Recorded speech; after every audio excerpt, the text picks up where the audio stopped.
Support comes from Gemma, architects, planners, and designers seeking to bring joy to their clients and communities. Details at JEMASTL.com. This is St. Louis on the Air from St. Louis Public Radio. I'm Elaine Cha.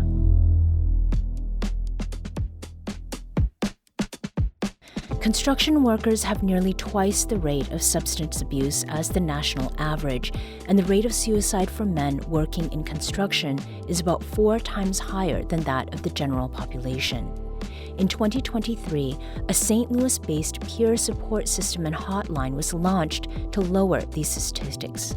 And it's now been 2 years since LEAN-STL, which stands for Laborers Escaping Addiction Now, got off the ground.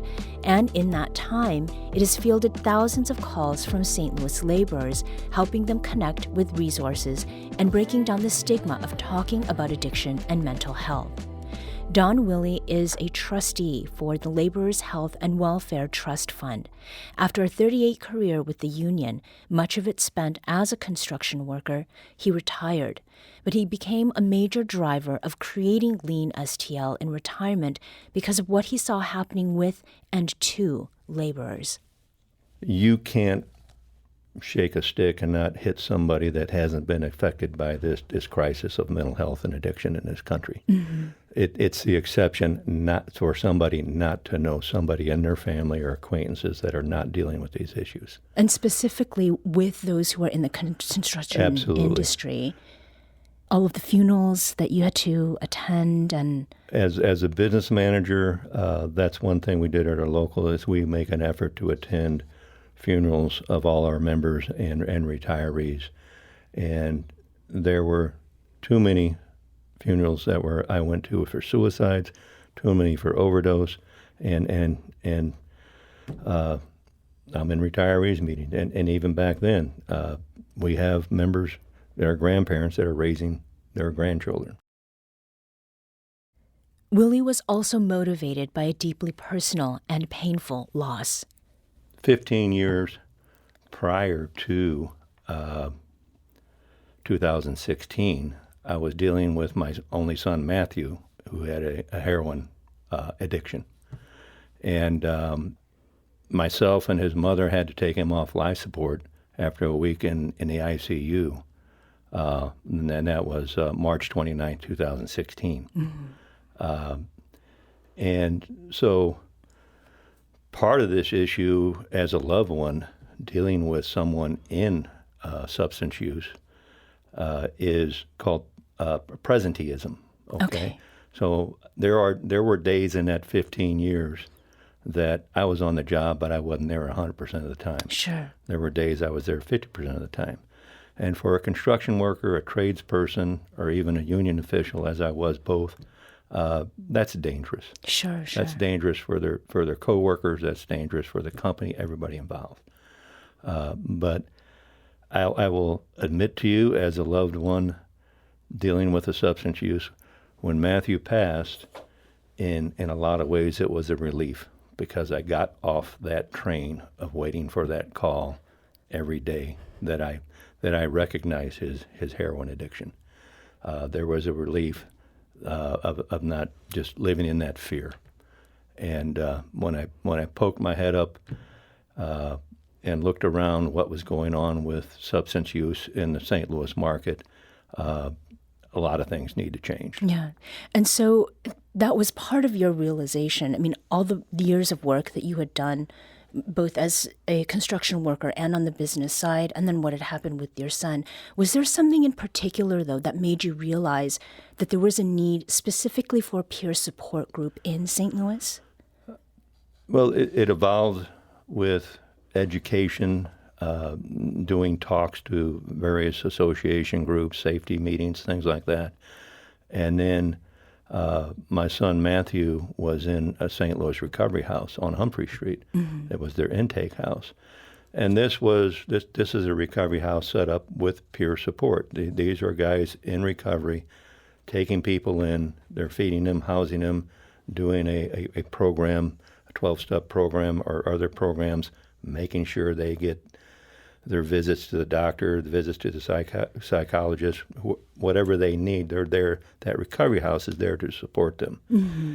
And to me, my son was only in there like 2.5 weeks before he passed. But it just made a lot of sense, because it's no different than me trying to talk to somebody who has experienced sexual abuse in their life, or talk to a Vietnam vet. There is a huge value and a comfort in people talking to somebody that has a similar lived experience. Right. The ability to relate. Yes. Yeah. Yes. That was Don Willey, a trustee for the Laborers' Health and Welfare Trust Fund. He spoke with me on the show in summer 2023, just after the launch of the LEAN-STL peer support system for construction workers. At that time, we also spoke with two people who have their own personal connections to the struggles and solutions that LEAN-STL was created for, peer support specialists Aaron Walsh and James Pursell. James and Aaron, welcome back to the show. Good afternoon. It's Thank you for great having to me. see you again. Now, that was a little over 2 years ago, so we're about 2 years in. How is it going, James? It's going really well. It's always hard to talk about the success of something like this, because you feel like you have to also talk about the struggles, right? It's successful because there are, these challenges out there, the people's lives that are, broken or struggling. So, but when we talk about success, we know that, people are getting help that weren't getting help before. So we've seen a lot of willingness on all sides. It feels like a sea change. People are ready to talk and, more importantly, do something about these issues. So I feel like not only is it being received well, it's also the most important piece, right? Our members are getting help. Their family members are getting help. So, Aaron, what is it that peer support looks like? What is it? Yeah, what does it mean? Yeah, so peer support for our organization looks like somebody that is in recovery, the lived experience of being in the construction field, and also being in recovery from mental health and substance use. And what that allows is for us to have a shared language and an understanding with people, so that we can connect on that deeper level. Mm-hmm.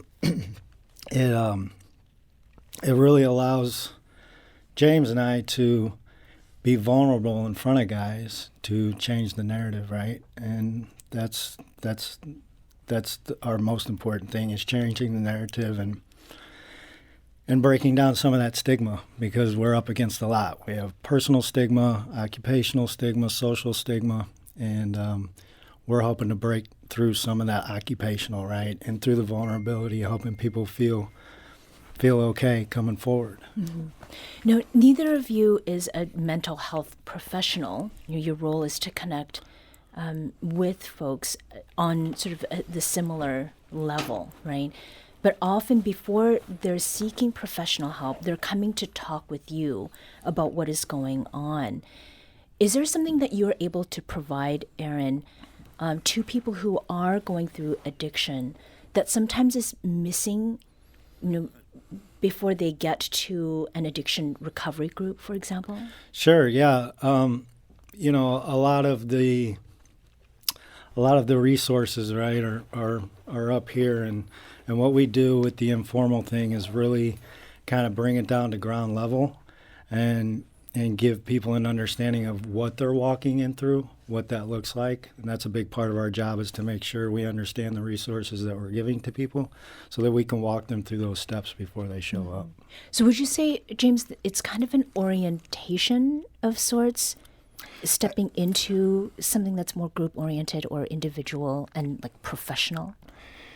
I'm sorry. I'm not sure. Yeah. So as far as sort of filling a gap, Yeah. People who are coming to you who are seeking help but not quite in that official pipeline. Yeah, thank you. That's the sure. piece I need. I appreciate it. So I look at us like connectors. And we do a lot of work. You'll hear me talk about natural support. I'm a huge proponent of that. I think that a lot of things can be managed with natural support. But as far as when we need those clinical interventions, and we are a bridge or a connector piece to, in part of our job, we get to understand, like Aaron said, vet, if you will, these resources, really more be connected to them, be a part of this community. So when our members enter our space, we can help connect them. But before that, part of a big part of being a peer is removing barriers for people, right? And so whether we're helping them understand what treatment is like, Aaron and I talk about this a lot, as people who speak through experience about this, we don't even understand what's wrong with us. It's some places in time when we're out there in that position, when we're struggling, we don't even understand some of these challenges we're facing. So we're, even though you're correct, we are not mental health professionals, we certainly have a lot of experience to help people maybe begin to understand what's going on and help them find the resources they would need. So I love being a connector to all these pieces, including our treatment resources. We're connecting all these groups because we have a population that needs help, and we have resources, and there's a chasm between them. And so peer work, I think, is incredibly powerful intervention. Is there an interaction, Aaron, with an individual you've worked with that really stands out to you as an example of why these peer-to-peer conversations are so crucial? Yeah. We have people that state that just having us at the ready, right, has allowed them to stay in the process of thinking about recovery, right, and what that might look like for them. And a lot of times the informal thing we do with people keeps them connected to us, right? Like there's a guy right now that's getting ready to go into sober living, and been working with him for 2.5 years, and it's been a lot of up and downs. And what James and I find is guys feel so comfortable with us that they can call and kind of tell on themselves. They can be honest with us. They know we're not going to judge them. So really, the informal thing that happens is enough to keep people engaged, right, until they're ready to find that clinical help. Mm-hmm. Recovery is more than just treatment or rehab, sort of in the session-based way. Maybe folks think about it. Being sober for an unbroken amount of time or stretch of time is also another measure. But what is the more maybe that you all are providing that makes it possible for someone like the person you described, Aaron, who's going into a new living situation after working for 2.5 years? What is the more that you all bring? I like to describe it as a thread of continuity, right? We're going to have these clinical touches. We're going to have, from the start, from that initial phone call, and even before then, their own struggles. Once they engage us and we connect with them and we build this rapport, and it looks 1,000 different ways. There are times when we have a phone call, someone just needs some quick resources for their family, and that's not easy to grab a hold of. Mm-hmm. And when you say for the family, can you talk a little bit more, James, about that? Who's calling? I don't think it'll be a secret for me to say this, that our wives, in a typical construction family, our wives are really, my wife is running things for us, keeping us. She's the comptroller, as I like to say, and so we are.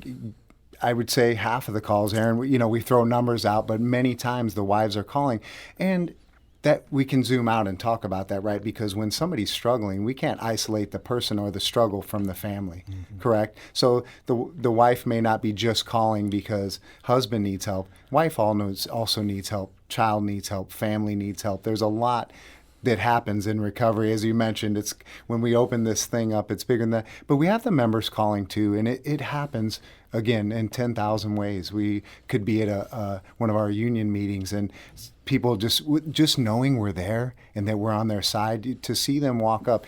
And Aaron and I know that feeling too, because we've had it. Mm-hmm. When you can start to let go or open up to somebody, knowing that you're working towards getting help. There's a lot of pain that we carry around with us, and so, yeah. Mm-hmm. We need to take a very quick break here, but we'll be back shortly to continue this conversation. This is St. Louis on the Air on St. Louis Public Radio.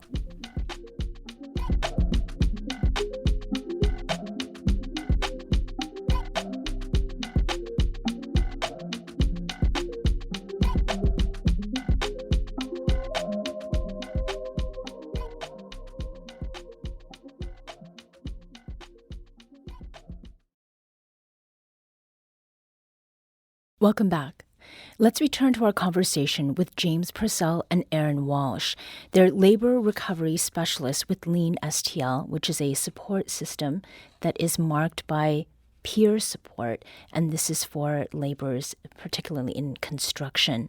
Now, before the break, we were talking about the hotline, and you're fielding a lot of these calls. It's 63 last month alone, and in the past 2.5 years, you've worked with more than 860 laborers, more than 150 of their dependents, and nearly 40 spouses. James, you'd referred to this. Does that mean success when it comes to this hotline? Aaron? Yes, definitely. Success can be measured in a lot of different ways, but success is allowing people to know that it's okay not to be okay, right? And that there's help out there.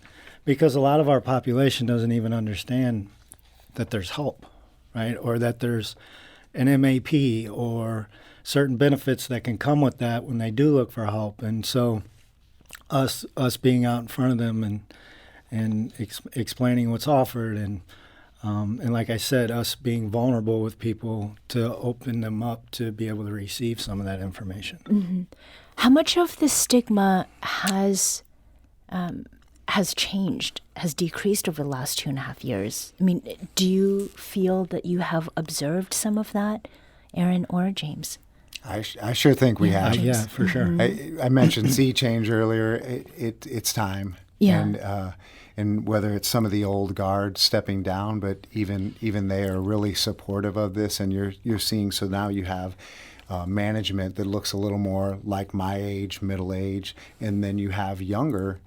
We have younger members coming in who are ready to talk about these things, who are dealing with these challenges multiplied by many generations, like Aaron and I have faced. So I certainly think that it is. We're talking about this. That. Yes, there's a change. Mm-hmm. Yeah, and definitely when we're in front of contractors and labor leaders and we're doing a presentation, part of our thing is we're not trying to add anything to your plate, right? Like, you're already dealing with these things. Allow us to help you through that process. And and people are becoming more receptive because the younger generation coming in want to feel respected and autonomous and be able to express themselves openly. Along with the work that you each are doing for LEAN-STL, you're also part of efforts to organize a trades coalition in St. Louis. Which trades are we talking about, James? Well, all of them, right? We know that this is not isolated to the laborers. So whether we're talking about the plumbers, the pipe fitters, the sheet metal workers, the carpenters, the electricians, they are all dealing with the same challenges we are and have been for a while. And we really thought it was a next step for us.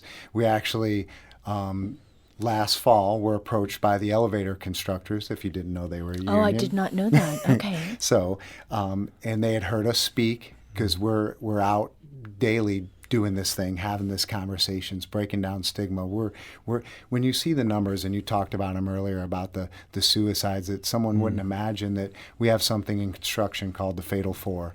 And that same year that there was 5,000 suicide deaths, there were under 1,000 deaths by all four of the Fatal Four. So we're recognizing that this is more something that, like Aaron said, we're not adding something to their plate. We're helping them deal more skillfully with something that we were already dealing with, those challenges.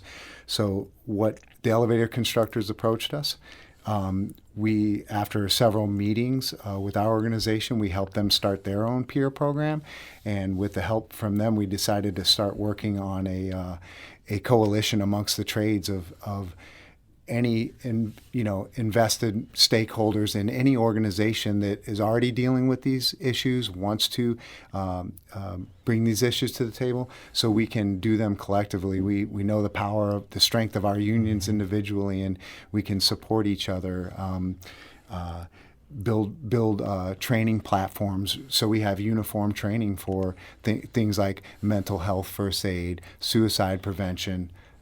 It's a great opportunity for us all to come to the table. What's been working for each individual organization, and it's not just about us telling someone, the laborer, saying, "Hey, you have to have a peer program," although you need a peer program. But it's about bringing them to the table and finding out what works, sharing resources, supporting each other in this work to be more skillful and intentional. Is there any resistance among trades leadership? I mean, James, you're talking about sort of a change in guard, and who's leading, who is part of these unions. I very little. I think that they're kind of they're not. I won't use the word struggle, but they're at the meetings and they're talking. They're like, we wouldn't have done this 20 years ago. And I still don't know where we're headed with this. This kind of some comments I've heard. And I'm glad you're finally doing this, is what you're hearing. These are human beings. We isolate and we say union leader, labor leader, construction, and we immediately in our mind we have this, very, hyper masculine, dust off your problems kind of person. But these are human beings who have challenges of their own. So of course they know they all have the very real challenges in their own life. So I think everybody's kind of more relieved, if that makes sense. They're like, it does. Oh gosh, we're talking about this. We wouldn't have done that 20 years ago, but I'm glad we are. Yeah. Because I mean, yeah. So recruitment and retention, right, and making this thing cohesive across us all to be able to come together on these job sites and touch more lives. Yeah. Right. Much of your job, it entails connecting with behavioral health professionals. You talked about being connectors, so that you can link people up to the resources that they need. So talking with those within the behavioral health field on the show, they have shared with us that there are not enough resources to meet demand. What have you seen around the state of behavioral health overall in our region, Aaron? Is it sometimes a struggle to find someone who can provide help that a colleague needs? Sure. Yeah, and I think looking at adolescent and teenage treatment is very difficult. A lot of times we're wanting to send people out of town to different facilities, states away, and parents don't want to do that because they're not able to see their child, and so those are really difficult cases, and also really because we know substance use and suicidal ideation, all these things, there's a mental health component behind all of it. So really what we gear our treatment towards is looking at mental health and substance use secondary, right? And there's not any of that in our area, because we want to get to the core of the problem. The substance use is just a symptom, right, of a bigger issue. And so kind of hoping to get some more mental health primary facilities in this area would be really helpful. Mm-hmm. How has that being provided for, or maybe not provided for, in the kinds of benefits that construction workers have had over time? I can kind of tie that to the coalition we're talking about. So one of the things that we can do as a coalition, something Aaron and I have helped with our organization, is look at policies and procedures. Remember, peers remove barriers to treatment, to well-being. And so we have seen, by the way, it's kind of selfish. Some of the purpose behind this coalition is kind of selfish, because Aaron and I we talk on job sites where we're not going to isolate for just laborers. The trades are there. We're going to talk about it, and we're going to share, and we're going to help them if they call. So we have been fielding calls from these other trades. I actually took a call from a laborer in Chicago. Oh, wow. Which is both super cool and also like, okay, we need more of this. And yeah. Peer support, it has been around as long as humans have been together, but it is an emerging field in the workplace. And James, you're talking about people calling from out of town. LEAN-STL is one of the first of its kind in the country. Are you finding yourself talking about how peer support works with more people in other fields of work, not just in the trades, Aaron? Well, I mean, even our hospitals now, like Barnes or whatever, they have these programs like EPIC. Somebody comes in with a substance use issue, they put them with a peer right away. If you look at any of the treatment centers or any place that is recovery oriented, are all hiring peers now.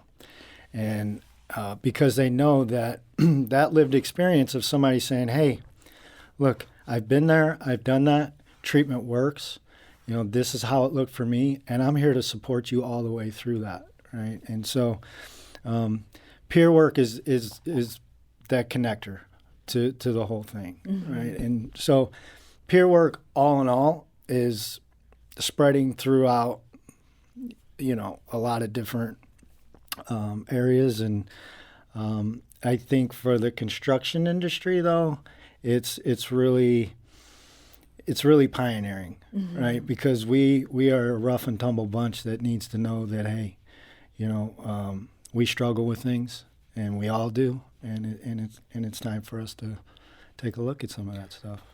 I love that I think people will look back and go, wow, they're doing, because I remember when we started our program, people were like, oh, we're investing in this now.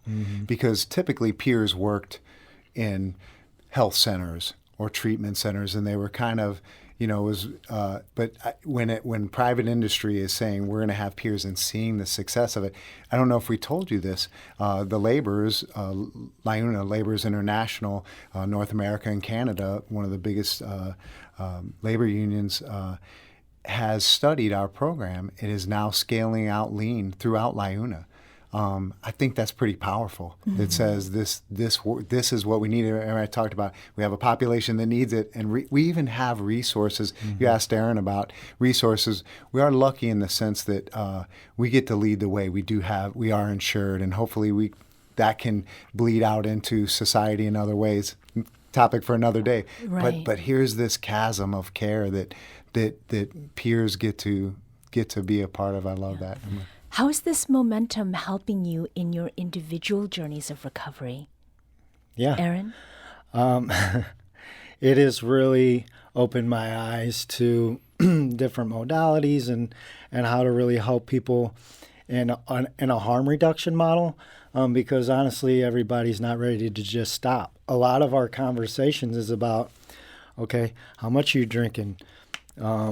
Can we be a little more conscious about what we're doing? Can we pay attention to how many beers, how many beers I start feeling a certain kind of way, and on, and just kind of bringing some awareness to people about what's going on with them using some of this stuff. And so, and of course, a lot of those conversations go on and on and on until you're like, okay, man, like this isn't working anymore, right? And that's, and that's what we get to do too, is just be honest with people.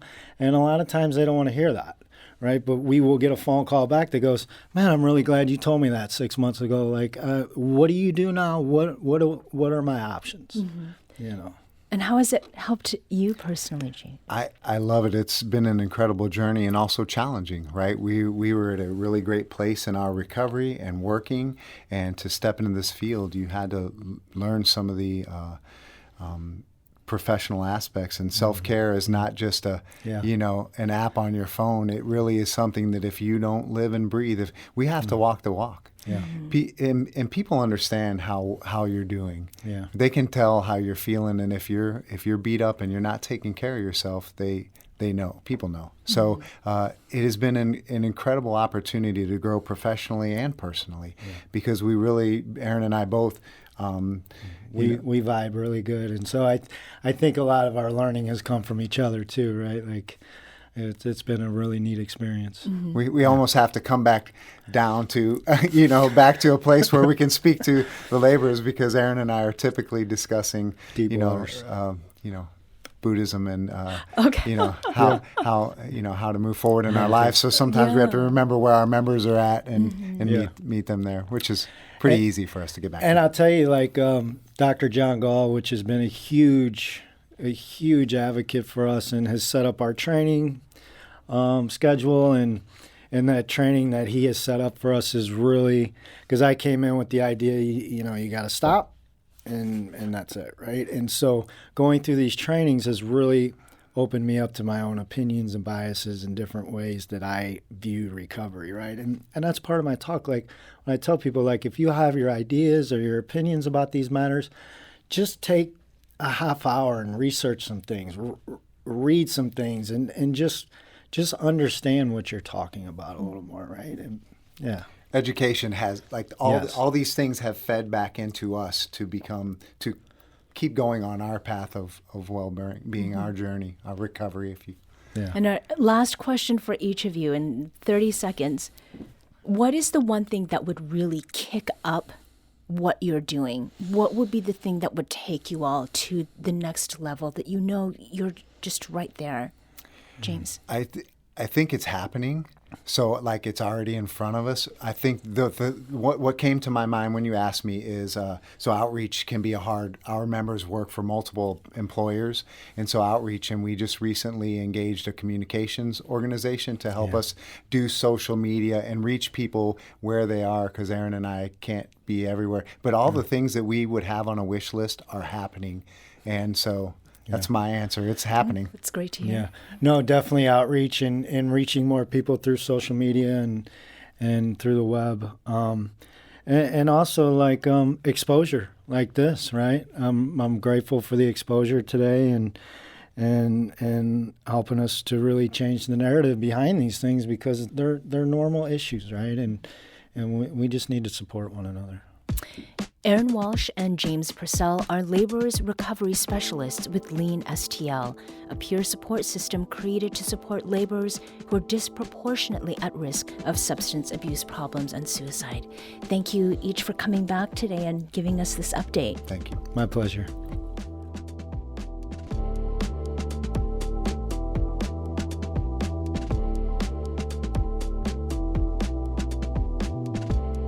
This episode was produced by Emily Woodbury. Audio engineering and podcast design by Aaron Dorr.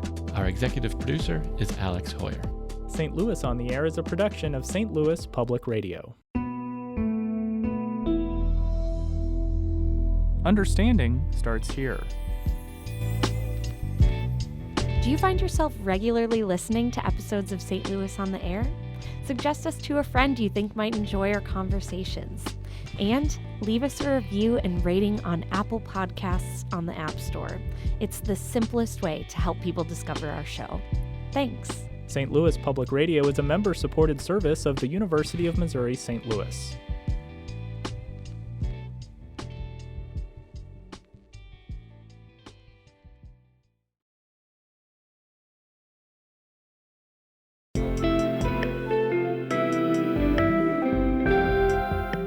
The Gateway brings you the day's news each weekday from around the St. Louis region and the state capitals in Jefferson City. Our schools are accredited. We don't need this bill. and Springfield. How many more years must pass before lawmakers see time is of the essence? I'm Abby Larico. Join me each weekday for The Gateway on the STL PR app or wherever you get podcasts.